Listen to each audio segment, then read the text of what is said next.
এই রান্নাটার নাম কি তোমরা বলতে পারবে? দাঁড়াও, তার আগে তোমাদেরকে রেসিপিটা একবার দেখিয়ে দিই। প্রথমে দেখো, এখানে আমি 3 কাপ মতো বাসমতি চাল নিয়ে নিয়েছি। তারপর এটাকে 2-3 বার ভালোভাবে জল দিয়ে জল পাল্টে পাল্টে ধুয়ে নিয়েছি। বড় একটি পাত্রে চালটা সেদ্ধ করার জন্য বসিয়ে দিয়েছি আর দিয়ে দিয়েছি পরিমাণ মতো লবণ। এই রান্নাটা করতে কিন্তু খুব একটা বেশি সময় লাগে না।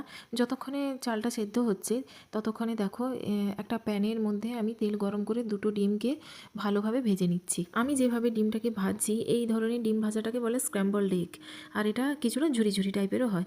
যাই হোক, ডিমটা ভাজা হয়ে গেলে তারপর আমি একটা বাটিতে তুলে রেখেছি। এরপর একটা বড় কড়াই বসিয়েছি, তার মধ্যে পরিমাণ মতো তেল দিয়েছি আর গোটা গরম মশলা যেমন লবঙ্গ, এলাচ আর দারুচিনি দিয়েছি।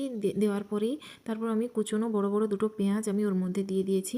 পেঁয়াজটা হালকা ভেজে নেওয়ার পর কুচনো রসুন কুচি আর ক্যাপসিকাম কুচি দিয়ে এটাকে ঢাকা চাপিয়ে চাপিয়ে প্রায় 2-3 বার এইভাবে ঢাকা চাপিয়ে রান্না করব। যখনই ক্যাপসিকামটা প্রায় অর্ধেকের বেশি সেদ্ধ হয়ে যাবে তখন এর মধ্যে আমি দিয়ে দেবো কাজু আর কিশমিশ। এদিকে দেখো, বাসমতি চালটাও প্রায় 70% মতো সেদ্ধ হয়ে গেছে।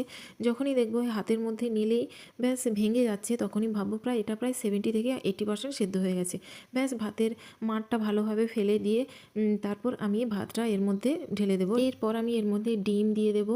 ডিম দেওয়ার পরে এখানে যে যেমন মিষ্টি পছন্দ করো, আমি যেমন এখানে 2 চামচ মতো চিনি ব্যবহার করেছি।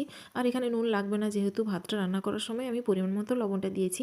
ব্যাস ডিম আর চিনিটা দেওয়ার পরেই আমি ভাতগুলোর সাথে এটাকে ভালোভাবে মিশিয়ে নেব। এরপর আমি এর মধ্যে দিয়ে দেবো চিলি সস। চিলি সসটা কিন্তু তোমরা মাস্ট দিও, কারণ এটা না দিলে হবেই না।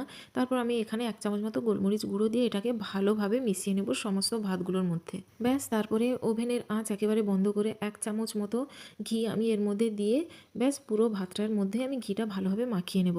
ব্যাস আমাদের রেডি হয়ে গেল ক্যাপসিকাম রাইস। এই রান্নাটা করতে কিন্তু খুব একটা বেশি সময় লাগবে না। তোমরা দেখো, প্রায় 10 থেকে 15 মিনিটের মধ্যে এই রান্নাটা একেবারেই রেডি হয়ে যায়। আর তোমরা চাইলে ঝটাপট যদি কোনো রান্না করতে চাও তো এই রান্নাটা করতে পারো। আর এই রেসিপিটার নাম হলো ক্যাপসিকাম রাইস।